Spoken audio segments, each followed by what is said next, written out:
Why are you still fighting the struggle to have independence for Biafra?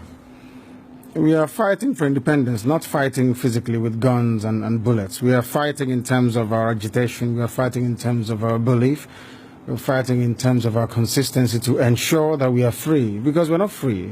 As a free people, we can afford to make life better for our people. Right now, we can't do that because of how Nigeria is structured and because of the very flawed foundations upon which Nigeria rests. You called for a referendum latest this year, November, you said, I think. Yes. If that doesn't happen, what's the way forward? Because the way it looks like the government will definitely not agree to that.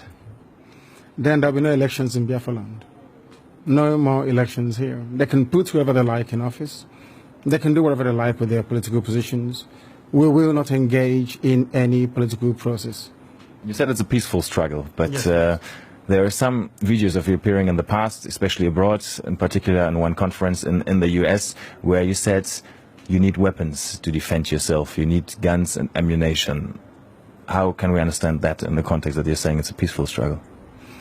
I'm sure you've heard about the Fulani headsmen killing people all over the place. Have you heard about it? Of course. Exactly.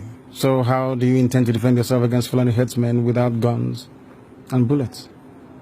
They'll be killing our people, raping our women, destroying crops in the farms, and no one does anything about it. Is that how human beings are supposed to live?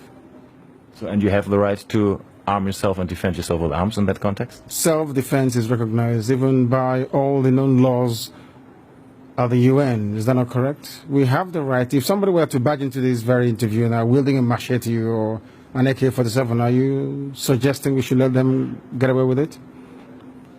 You were detained for almost 2 years, from 2015 on, and actually there was no trial. No trial ever happened, and despite several court rulings that said you were supposed to be released, you were not released. Yes.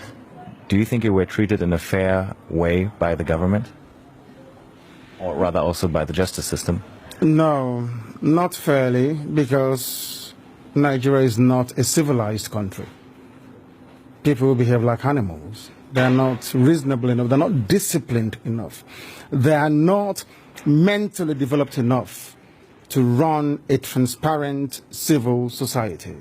For them, they have a feudal mindset where you have the ruling class and, a multitude of poverty-stricken people who never utters any word in rebellion or to even ask questions about their plight. That is one thing we are determined to challenge. Don't you think you insult a lot of Nigerians with that? I'm being very kind, to be honest. I could have used far more harsher words to describe them. I'm being very kind. So generally you don't think very positive of your countrymen then, obviously? They are not...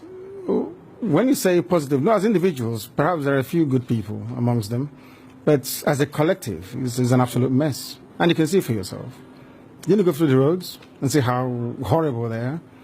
Didn't you see how unkempt everywhere is? How filthy and dirty everywhere is? That is the product of a Nigerian system that is uniquely backwards, even by the very third world standards of Black Africa.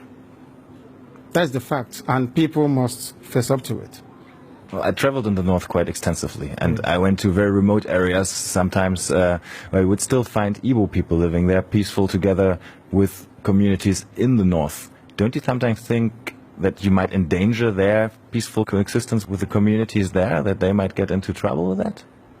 So if they're living so peacefully together, or cohabiting so peacefully as you put it, how come you hear about all those uprisings in the north where southern Christians are being slaughtered and nothing gets done about it?